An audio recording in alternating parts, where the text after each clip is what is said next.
sorry. I thought it was recording. Okay. Now we are. We're good. All right. So we all know each other better now, but really briefly, Jamie, just kind of give it the title. That's good. It's a second chance. What's that? That's great. It's a second chance to be with you. I'm Jamie Gordon. I'm a consumer anthropologist, and I live in Atlanta, Georgia, and I'm happy to be here. Great. Thank you. Major Jimmy Smith, United States Army, Armor Officer Tanker. I should start. I'm married. I've been married just over 13, almost 14 years now. 2 kids, Michael McKenna, 8 and 5.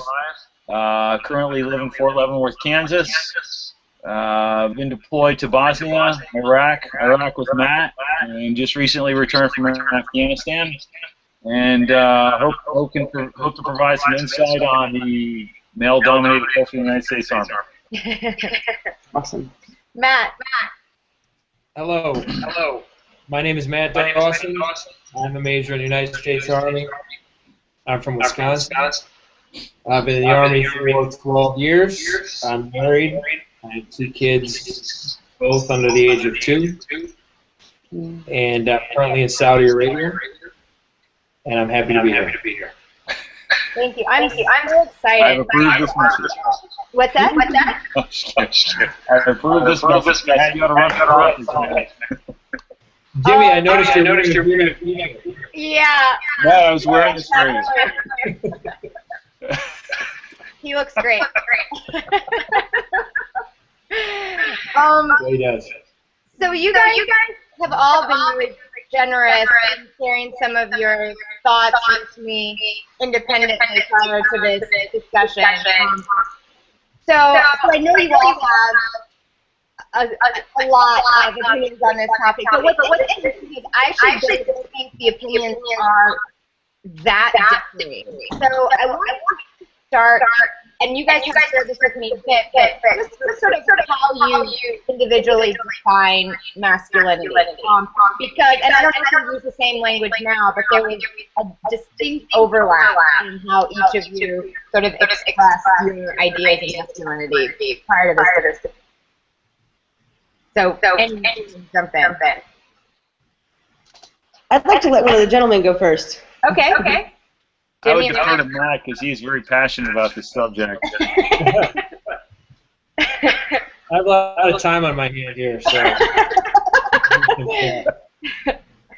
there's not much to do on the weekend. I mean, just in a word or two. What's a phrase or a word that comes to mind, really, just when you describe masculinity?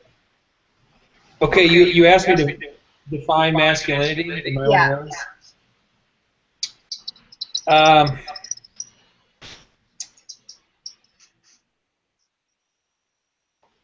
Well, I think you have to define masculinity as being something different from femininity. Being feminine. Masculinity involves being strong and trying to be dominant in a group. Hold on, I'm getting a call from work. I'm always on the clock.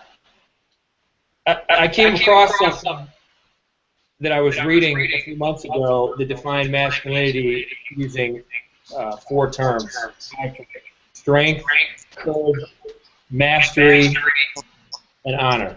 That's actually 4 words. But I think that's a good starting point.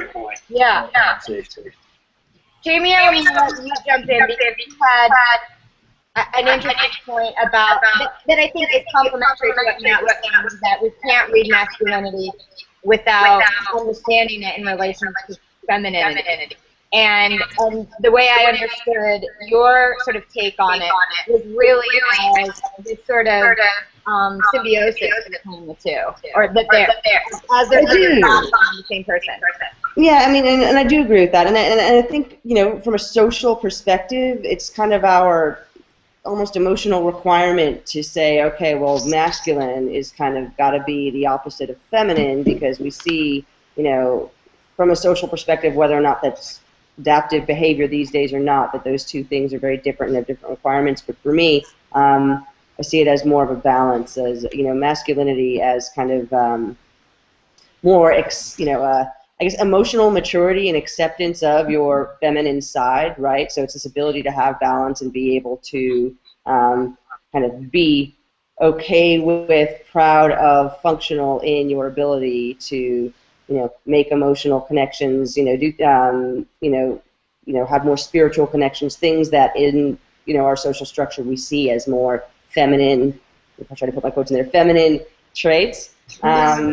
So I see masculinity and the definition of that as having more of that balance, which if you look back at kind of, when we're all, before we're even born, when we're all zygotes, when we're all fetuses, we all start feminine. We all start as females until that chromosome comes down and says, boop, you're a dude. So, so I see masculinity as kind of, this maturity, emotional maturity, and your ability to kind of accept both of those things and be strong in that. So the emotional side and the physical side, I guess. Jimmy, do you have any Yeah, I've got a two-part answer in response to this. It goes to both Jamie and Matt. First of all, I agree with Matt in his perspective, but also I agree with Jamie, and I'll start with Jamie first as to why. I'm the youngest of five kids. I have two older sisters that are twins. Both of them, all my siblings have gone into civil service. Three of my sisters, two of them, one was LAPD, retired. My other sister is currently still a police officer, and my other older sister, twin, she's from FBI. So they've all been masculine-dominated in jobs, and they've had to kind of demonstrate that or fight that, hey, you're a woman, you're feminine, you're expected to act feminine in order to succeed. However, in the Army, as a male and also in a male-dominated environment, I think it's 85% male, 15% female. And then also being deployed and in combat situations, there is an expectation to act a certain way in order to be successful. So I think it's been enamored or ingrained in my psyche over the last 16 years to act a certain way in order to be successful. Or I've seen females, my sisters, act to fulfill that same masculine dominant role to be successful in their positions. So I think it's more of a way of thinking versus a male or female expectation. Final point is I'm a father and I have kids, and I would say again from a personal perspective, it's good for me to act a certain way, and it's good for Marie to act a certain motherly way. So it provides what I would argue is balance for my kids as they grow up and hopefully becoming healthy adults. Over. So there was an article in the Times maybe a month or two ago, and I think it was called "Why Men Need Women." Did you guys happen to see that? And it was about the studies that have been done on how men with daughter and sister specifically, how that transforms their generosity, even in business, even in their professional lives. That they are by and large more selfless in the way that they act. And one of the really interesting points that the article made was that women sort of, and I want to go to what you brought up earlier, Matt, about how masculinity is sort of, whether it's biological. So women are more sort of biologically balanced in their generosity, right?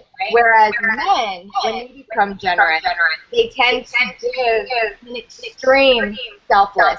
Right. They go to extremes in a way that traditionally women do not. Women will often practice a sort of equality of giving, right? And so what's interesting is that the argument is that men, when exposed to this generosity and selflessness through the women then are most likely to take that other directedness to the extreme.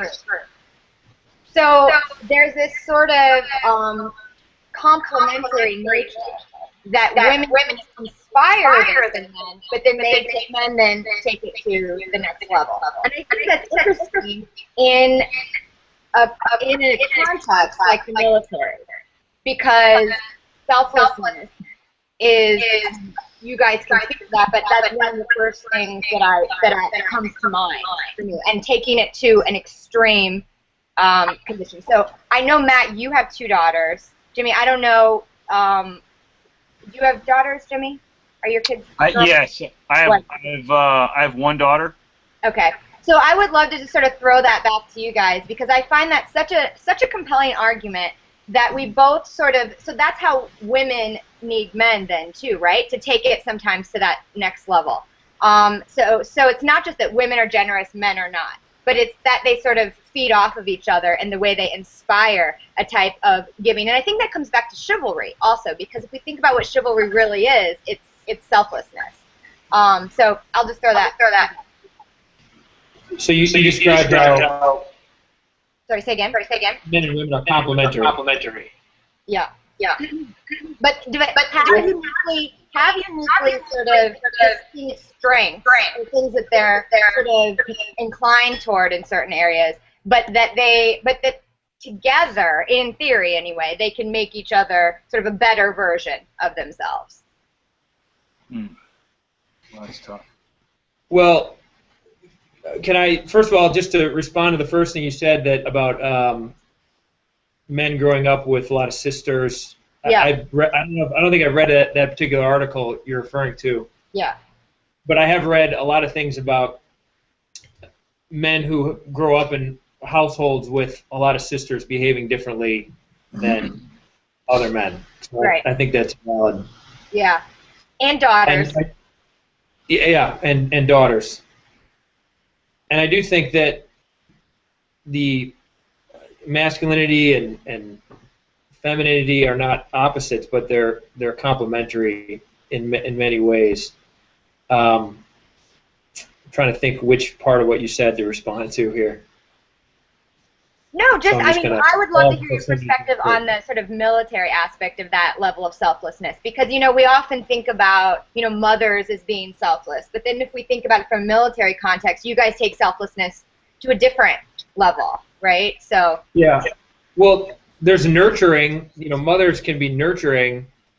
I think Jimmy made a comment about men and women, or a husband and a wife, and raising children, and I found that my wife and I have complementary techniques. She is a little bit more nurturing, and I tend to be a little bit more, hey, we need to do this, or just shake it off, rub dirt on it. I don't know how to describe that, but we couldn't be effective parents if the household wouldn't be as effective if one of us wasn't there. Right.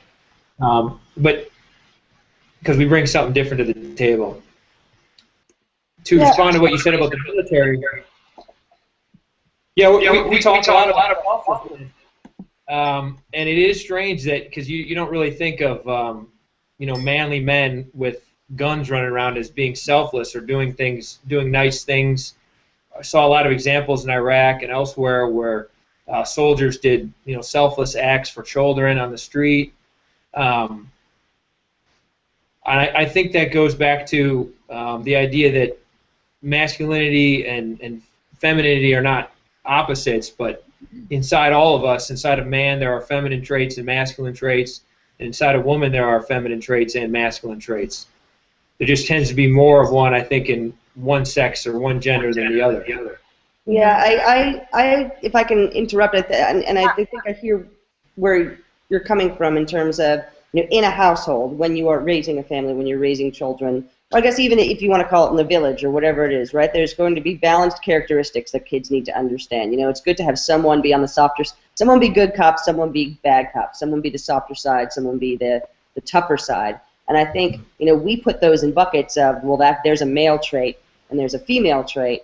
But I think those tend to be kind of arbitrarily designated based on our notions of, stick with me for a minute here, but based on our notions of sexuality. Like, I think where we think about masculinity and femininity, we really think of it in terms of what are the things that we find sexually, physically attractive in one gender versus the other, and those are the things that we say are masculine or feminine. And I think that also and those characteristics are really dependent on what kind of society you live in and what kind of subsistence you have. So in an industrial age, or an era where you make your money and you provide for your family by, working on machines or doing physical activity, things like that, then that, hunky, beefy, hard, tough guy is the one that's, really, really sexy. But then, as you get now into, or in a different age where it's, a lot of about, making money, and kind of the way the economy is going is about creating new things, technologies, ideas, concepts. And so now that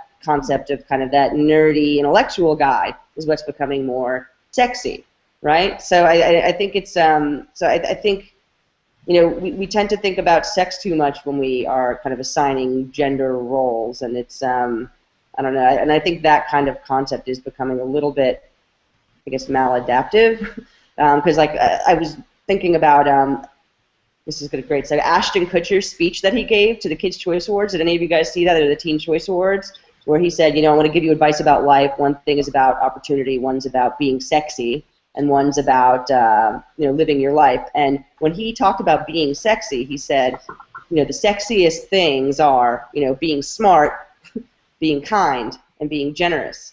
And there was nothing in there that had anything to do with being strong physically or assertive or any of those things. There was no gender in that with regard to his definition of sexy. So I thought that was really interesting, and I think that suggests that maybe the reason why we're seeing this more evolved point of view on masculinity, where we have guys saying, you know what, masculinity isn't about my muscles.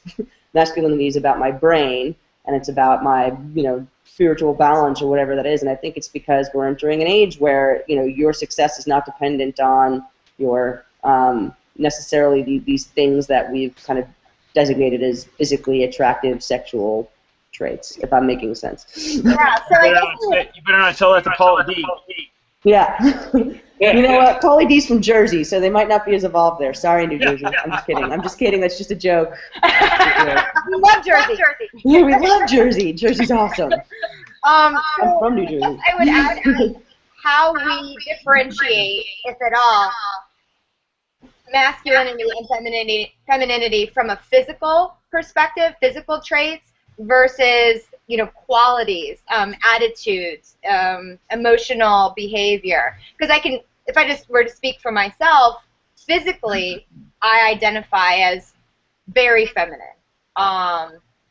From a decision-making process, from the way I approach a lot of things and the way I think, I often feel more masculine, quote unquote, more masculine, right?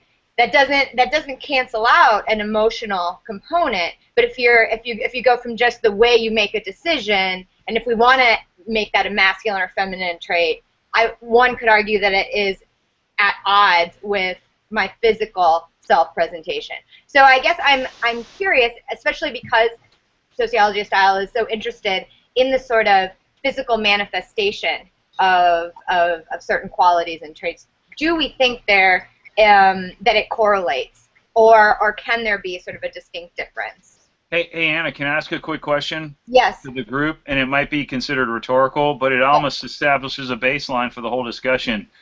If you had to choose right off the bat, are you more masculine or feminine? What would you say? For everybody. I would say feminine because I would then be aligning it with my physicality. So would you say, I'll speak for myself. You say, hey, are you more masculine or feminine? Yeah. I'd obviously say I'm more masculine, but that's the way I'm raised, and that's also been shaped by my job. Jamie, really the question kind of goes towards you. What would you, if you had to circle one, and I know, it's kind of a black and white question. Yeah. What would you say? And it's a good question, and it is a black and white one. And if I had to choose one, I would probably err on the side of more masculine, just because it's because in my work and in my interactions with others, and because my wife tells me all the time, I'm married to a woman, and she does tell me that there's a lot of things about me, like the way I act, just that I remind her of a dude a lot, is what she says. Gosh, you're acting like such a dude. And I think it's just because and it's not usually a compliment, but I mean, I think they're, and I think it's because it's like, I tend to lead with, I don't know, maybe I'm just a little bit more physical, or I'm a little bit more assertive, or there are situations where I'm not as emotionally present as I ought to be. And in my job, and in my life, I've tended, I've had female friends, and I do have a lot of female friends, but I've tended to have a lot more male friends because I guess I was able to relate with them in a way that, was a little bit more.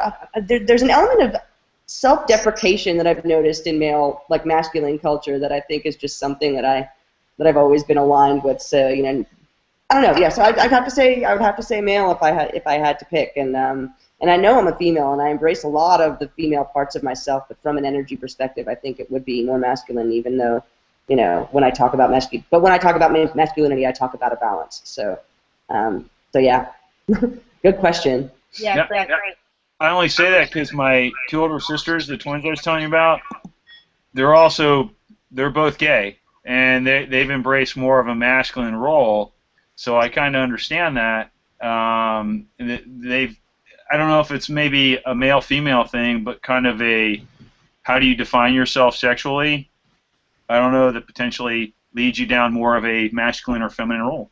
But Jamie, would you say that your wife, I mean, not to have you speak for her, but Yeah. Would you guess that she's more feminine? She looks more feminine, and I say she definitely is more feminine. That she's definitely got a lot more of that, and now we're getting traditional, right? That nurturing part of her. But I mean, she kills all the bugs and fixes all the things in our house. There's there's no and then not to get too deep in it, but from that sexual standpoint, there's definitely not that division. So it's it's strictly from a social perspective. But I don't wear men's clothes. I don't necessarily take on activities or whatever that are inherently masculine. I guess it's just from a vibe perspective for whatever that means. Matt, do you have anything to add to that? I think he's frozen. He has an amazing capability to say. He's immobile. Oh, Darn. I can tell now. Just speak not speaking for him, but knowing his background, he is although you would say Matt's very metrosexual. Yeah, Jimmy was just talking about your metrosexuality. You missed that. Very masculine. Very masculine. So, I don't know, Matt, if you're there. Wait, we can't hear you, Matt. We can't hear you. We can't hear you. Can you hear me now? Yes. I was gone for 5 minutes, so repeat everything that I missed, please. So we were just each, saying whether. I'm just kidding. Okay. Hey, can I chime in on something? A couple Please, points, yeah. though. I've heard the term assertive. I don't think assertive is masculine or feminine. I think both feminine people who are feminine or masculine can be assertive. I think it's because I know a lot of women in my family who are very feminine but also very assertive too. Their point of view. So I wouldn't, if I had to take traits and throw them in different buckets, I'd probably put that one in both buckets. But you asked a question or brought up a point about, how much does muscle and looks and brawn, I think the term brawn is a good term to use. How much does that correlate to masculinity? Well, I think in some maybe pre-industrial societies, I think it matters more than our modern sort of post-industrial society. But I think that what a lot of masculine men do, or a behavior they engage in, is they try to dominate. They try to be a dominant alpha male in a situation, and that's often you hear the term alpha male of the group. So that's something that is common to very masculine men. And I think rather than using a word better to use maybe than assertive is confident. I think masculine men, if I had to describe a difference between a man who is very masculine and a man who is not as masculine or emasculated, I would say, in addition to behaving in more feminine ways, I think the masculine men behave more confidently. Mm-hmm. So, and then I want to ask you a question too. you said, Anna, that you identify as feminine by the way you look and dress. Yeah. But in other aspects, you identify, you have masculine traits, is what you said. So when you engage with a man, you're flirting with a guy, you meet a guy, how do you behave? Do you behave in a masculine way, or how would you describe your behavior? You look and dress a certain way, and there's a reason why you look and dress a certain way, right? So when you behave with a man, describe, how would somebody, a third person watching that interaction, describe your behavior? So this might get into sort of like honest therapy session, but we'll try to keep it out of those bounds. But I think that, so bear with me. So I think I dress, and I physically identify as feminine. In much of my professional life, I am in charge. I have to be very assertive, right? For me to do what I do, it demands that level of confidence and sort of decision making. And so when I am interacting on a personal level, in a potentially sort of romantic setting, I almost try to compensate for that by being hyper feminine. I don't want to be in charge. I don't want to be the one making certain decisions, in part because I'm exhausted by playing that role in the rest of my life, that in that context I try very hard not to be masculine. That doesn't mean that I don't have an opinion. That doesn't mean that I, am not confident in those situations.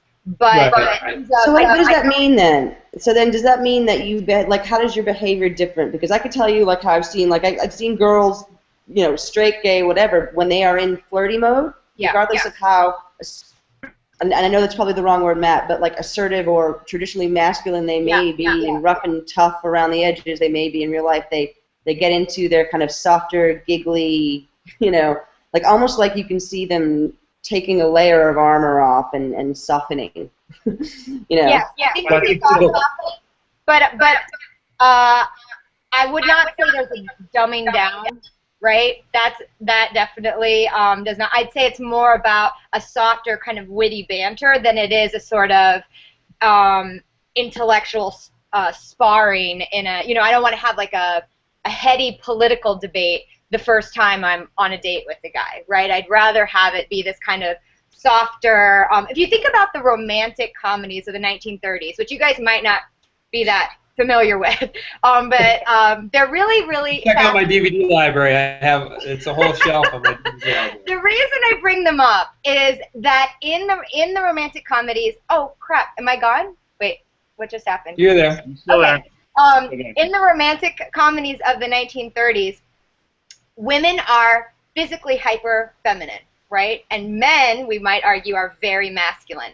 However, in their banter, the women and the men, their roles are written very much as intellectual equals. That doesn't mean that it in any way emasculates the men or compromises the sort of sexiness or femininity of the women. And I think in many ways that is sort of an interesting model for modern day courtship. Unfortunately, it's one that has gone the wayside in our movies, which has gone kind of to one extreme or the other, but that's a topic for another discussion. But I would say that's sort of the model that interests me, right? Where there's still a nod to our respective sort of, heterosexual gender roles, which I actually really enjoy. And I participate in those. Whereas I know a lot of women who would consider themselves very progressive in many of the ways that I do, and they want nothing to do with those sort of courtship rituals, whereas I actually actively embrace them. So I don't know if that answers your question, Matt. Yeah, I know. I appreciate you opening up about yourself like that. I think you can learn a lot about, if you want to talk about masculinity, men and women, masculinity, femininity, you can learn a lot by talking about and thinking about and watching how men and women interact. I agree. So that's why I brought it up. I think it's a great question. And I agree with Jamie. You mentioned about things are changing, and now a lot of men that we might call nerds are they you don't. The traditional Jersey Shore guy isn't necessarily the most popular guy on the street anymore. There's guys who are more nerdy. And he's almost like a cartoon, right?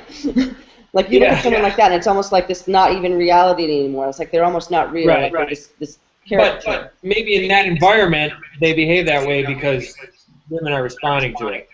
Yeah. You know, I think that people behave a certain way because they interact with the environment. Yeah. We kind of joked about people from Jersey in a certain way. Because why would they behave that way? Why would they behave that way? Well, Jimmy brought up a really great point in his minutes to me prior to this discussion, which is that certain contexts, we could argue, demand a greater level of femininity or masculinity to be successful in them. And I think that's really compelling, and to think about the extent to which both men and women have to adapt to those sort of contexts to be successful. And so, I mean, obviously you guys can speak to the military, but I'd love to also know how you see women needing to then espouse those masculine traits in that context as well, or if you still see a division. You know, I want to kind of bring up. Can you hear me? Okay. Yeah. Okay, I've been trying to. I've found a way to eliminate the echo, so I didn't want to mute myself. Okay. I kind of want to take it back to the military because there's two big topics of discussion in the military that kind of drive directly to this.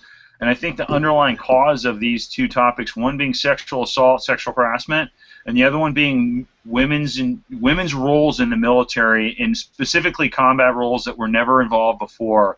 And I think those two topics really go to the foundation of what's their role as a feminine female, both biologically, both simple things such as taking care of themselves in these environments versus how should they act in a male-dominated environment. And there are some huge discussions and arguments taking place right now with what women can do. Can they fill those more masculine roles in this kind of petri dish we call the military? And you know, how will that result down the road when we're having a real tough time right now with sexual assault and sexual harassment? Or at least that's. And Matt, I don't want to turn this into a debate on sexual harassment, sexual assault, but the theme right now in the military is that we're struggling with dealing with sexual assault and sexual harassment. And I think it takes to the point of why, and maybe most the guys, or I guess the group of individuals that are dealing with this topic particularly are the younger generation, 18 to 25. And I would take that out and I would look at that in society and say, if you have an 18 to 25-year-old male/female, what are some big issues with them? I think it's establishing themselves as an individual, establishing themselves in society as a professional, or as a breadwinner. Oh, sorry about that. Let me read this real quick. And then you put that in the military, and now these guys that are expected to act a certain way and uphold this very masculine, almost chauvinistic, narcissistic, kill-em-all type mentality, because you need that in times of conflict, they get confused and they start to bring these two ideas together, and it's almost like the analogy of break in time of war, pull this guy out, let him go, do his thing that he needs to do in order to protect our nation. But since we're kind of not in war and we've been training for that, now it's kind of slowing down, are they taking these same types of traits in society? Or in this case, with females that they work with, because they have this need to be masculine. So I don't know if, I guess my point of all this is using that example, these struggling issues with, can women be in the infantry and now execute these roles that were never open to women before? Are they masculine enough to do that? The other part is kind of 800-pound gorilla in the room is, are they physically prepared enough to do that? And I think there are, but I hate to say it, kind of go back to Matt's point, I think there are some differences with the way we're built that will ultimately always drive men to be more masculine and women to be more feminine. Just for the simple physical way we're built, at the end of the day, and Jamie, you're going to probably punch me in the face for saying this, so bear with me. You're probably not going to see many women in the NBA. That's why there's a WNBA. You're probably not going to see many women in the NFL. And again, that's a physical form. So I would probably, in conclusion of my rambling, so I'd probably say that there's a physical aspect of being masculine or feminine that I think we need to recognize and not downplay, because it's there, and there's things that we're going to be built for. And B, there is a very important emotional aspect that you all have highlighted that will probably meld a little more down the road, to where it allows women to be more masculine. And it's funny you kind of say that in the more of a decision maker policy circle role, where has been dominated. Congress legislating things are mostly dominated by males, white males, that make decisions and make policy. Hence, that almost equates towards a masculine role. But you find yourself doing that in both your roles as females on a daily basis. You know, I'm not going to punch you in the face. I actually, I have no desire. There's a real distinct point you made there, which I tend to agree with, which is that I feel that the inherent truth of gender, the thing that is the kind of undisputable fact about gender, is the biological one, is the physical one, right? It's people who are born male have different parts, different muscles in different places. People who are born female have different whatever, and different levels of hormones. So yeah, so you take an 18 to 25-year-old male and you put him in an environment where you say, lead with your testosterone because that is going to make you physically strong. When you lead with your testosterone, you are also leading with other parts of your body, right? So there's a lot of that going on. And so then you put women into females in a mix there, and you say, but you have to behave emotionally correctly and physically correctly with these females. But on the other hand, we want you to over-index on all that testosterone every single day. It does send a mixed message, and it does make it extremely hard to try and control sexual behavior and all that kind of almost, please don't take this the wrong way, but simian posturing, right? That testosterone of being the alpha male, and because it's part of your survival, it's hard you can't tell somebody to be that, and then, turn that switch on and off when they're interacting with somebody who is of the opposite physical gender, right? So it makes it difficult. I'm not saying it's okay, right? But given our societal standards, it is what it is. That goes both ways, too. Yeah. Men are biologically wired to have certain urges, and women are the same way too. To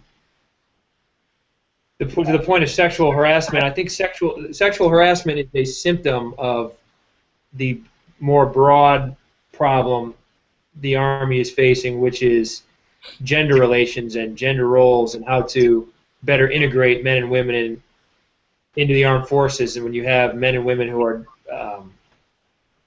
doing different roles, you mentioned women in combat roles, things like that. And sexual harassment is just a symptom. It's a big problem, but we don't deal with the root problem, which is how to behave towards each other. I think just addressing sexual harassment the way it's been done now, it's not going to be effective. Well, and I think I appreciate the comments about I think you used the word simian behavior. Yeah. I think it's true. I think we're wired a certain way, and we're wired to behave a certain way, and what keeps everybody in check is cultural norms, right? Norms of the group. That's what keeps everyone from behaving like we behaved when we were cavemen. Yeah, but I think and that's why in the military we constantly reinforce. In the military, we constantly reinforce our code of ethics and the way to behave towards each other. Because men are wired to behave a certain way. They're wired to be the alpha male of the group, to flirt with women, things like that. And women are biologically wired to do similar things. I think women are biologically wired to be attracted to the most powerful man in the room, or power is attractive to women, so that's a concern that we have to deal with too. Well, we have to address the culture of our unit. But there's a point here, right? Which is there's the biological parts of us that are our gender, these truths of our testosterone or estrogen or muscles or whatever it is.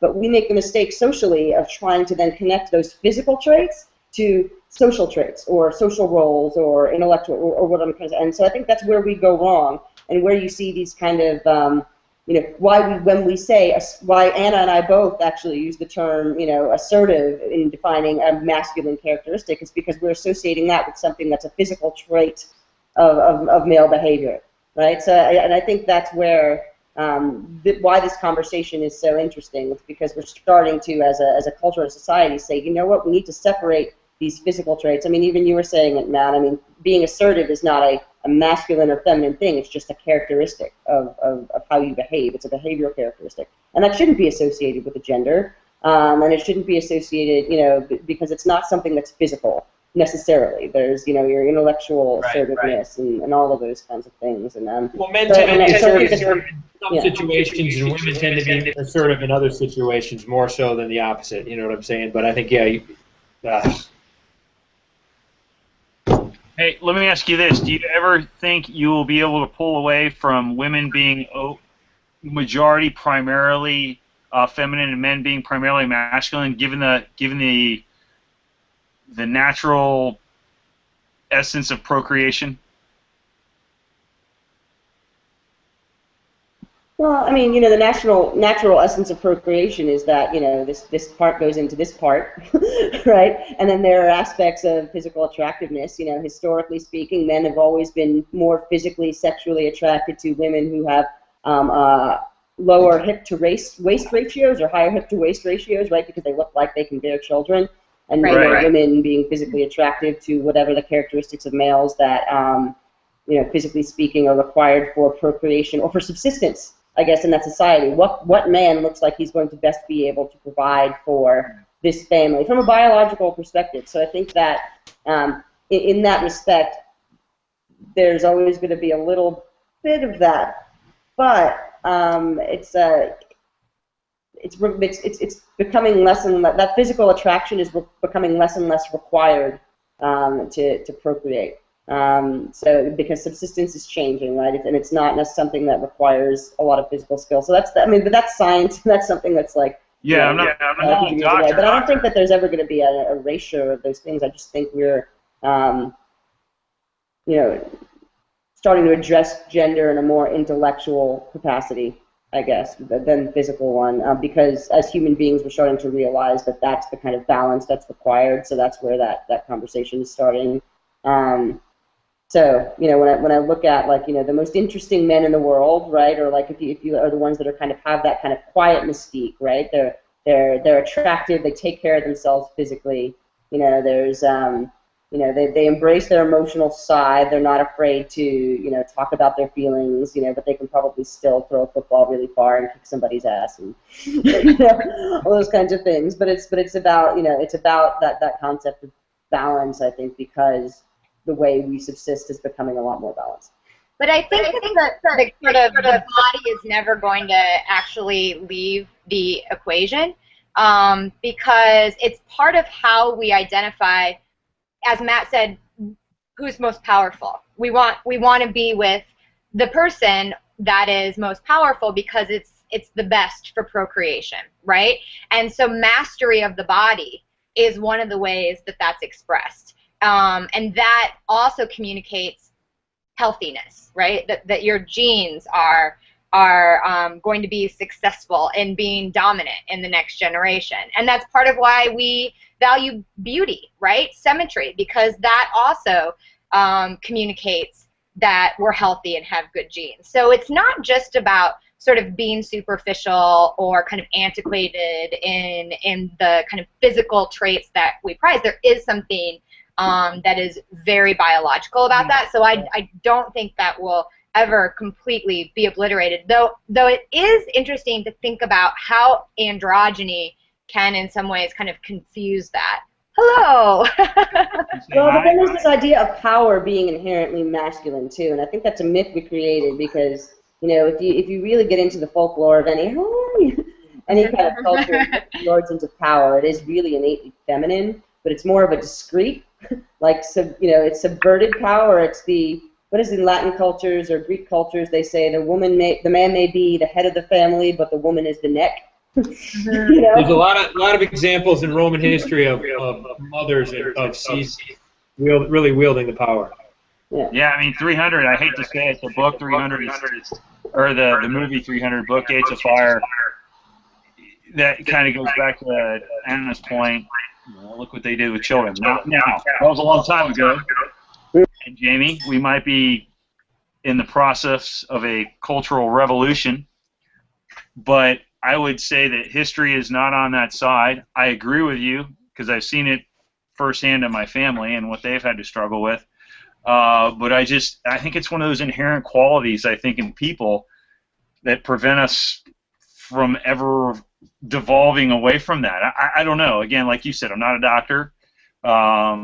I don't understand those why people think just it's hereditary or it's genetic or it's that unwritten rule or subliminal method of what attracts the opposite genders to one another, or in your case, my siblings' case, the same genders. I don't know, but I just think it's kind of that thing that you will probably never get away from, and No, I think it's a part of our humanity. It's a part of who we are as humans, and it's not going to go away.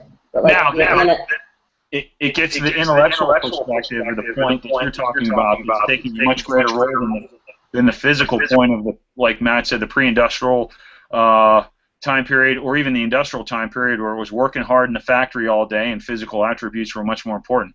Don't need to be very physical sitting in front of a desk all day. And honestly, gender is a part of our kind of fabric of society. It's a part of procreation, and it's a part of that human experience. And Anna, you had talked about androgyny and why that's can be confusing to people in that respect. But if you look to, androgyny's been around forever, right? I mean, if you look to Native American cultures, people who are androgynous in Native American tribal cultures, American Indian cultures, are considered what they call two-spirit people. So people who are born maybe with a male parts but are a little bit more feminine and vice versa. They're actually considered on a higher spiritual plane, on a higher spiritual order. They're considered holy or special, and they're given roles as shaman or things like that. And it's because their identity socially as a couple different genders, right, that don't subscribe exclusively to one, kind of puts them above the human experience almost. So that's kind of an interesting, if you think about it that way, it's what that really does is validate the importance of gender, because it says that this is what allows us to cope as humans with one another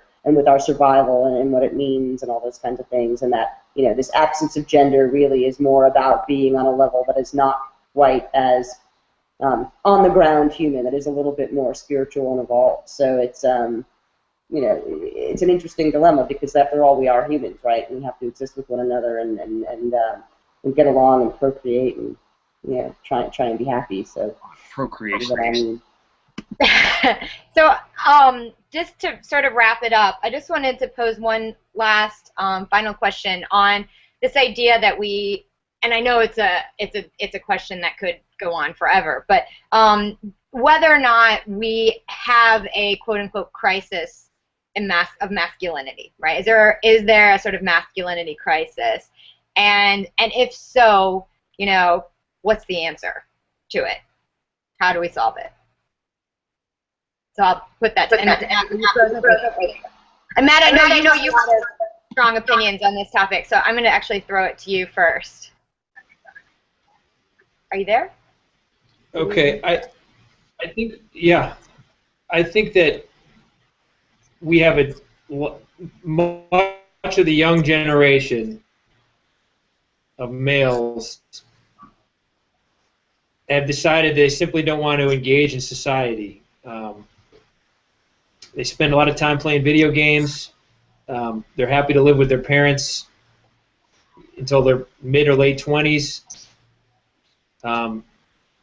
You don't see them behaving in masculine ways like you used to. And really the difference between, the geeky guy who gets the girls and the geeky guys who don't get the girls is that one is successful, confident, knows how to talk to women, knows how to interact with other people, and the other one doesn't. He spends his time playing video games.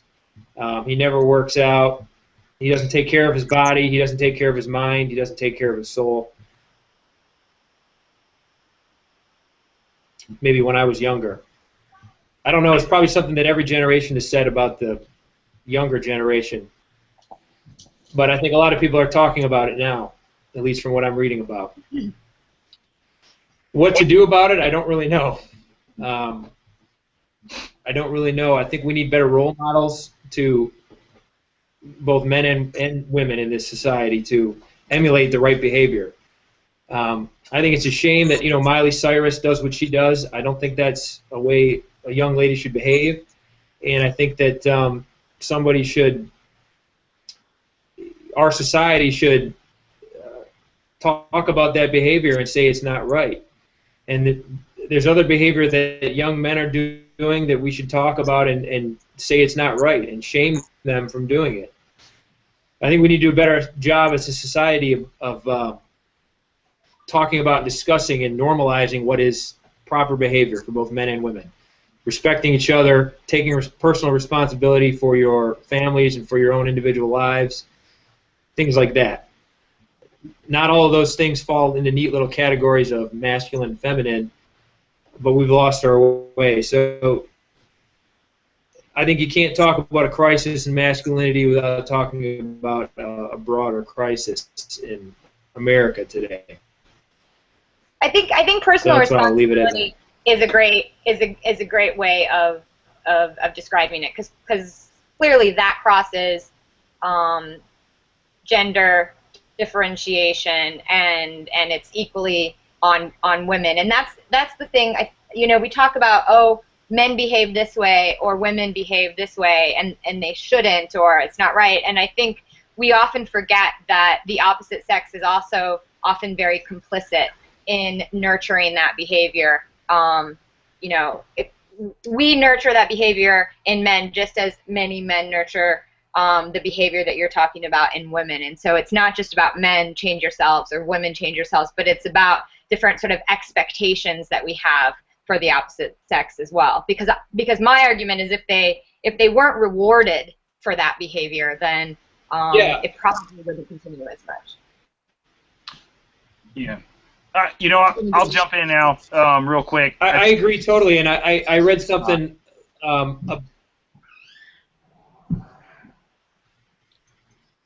Matt, we can't hear you. I can't hear you. Well, I was just going to say I read something about. Can you hear me now? Yes. I'm experiencing network connectivity issues. Okay. Yeah, I read a review of a book written by a feminist who was writing about how women are not happy with the state of dating now and how men are behaving. They're either acting like cads or they're not, frankly, as she described it, they're not being masculine enough. They're not being decisive on their dates. They're things like that.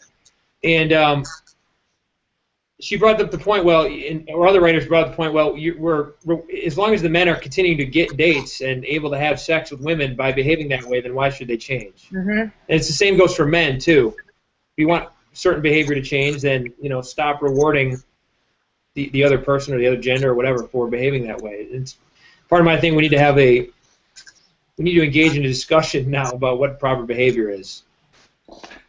Right. And why it's proper, right? How does that behavior contribute to the betterment of society? How does it contribute to the larger good, right? Not just uphold tradition. Right. Why is it important? Which may be another discussion that we will have. I think, that seems like a worthy topic, I think. Oh man, you're gonna need a couple parts for that one. Jimmy, you were gonna say something just a second ago. I was just gonna, Jamie. I think you probably want the final word, but I'm gonna break this down into. I think it'd be fitting. Because I think she's been biting her tongue there for a minute. But welcome to the Army, Jamie. Hopefully it's not too bad for you. My twin brother was a Marine, so. Oh, Semper Fi. I think it's a two parts for me. I'm going to kind of break it down physically and then intellectually in conclusion. First of all is physically. I think that one of my visions or one of my philosophies that I send to kind of my younger officers is three things. trust, discipline, and fitness.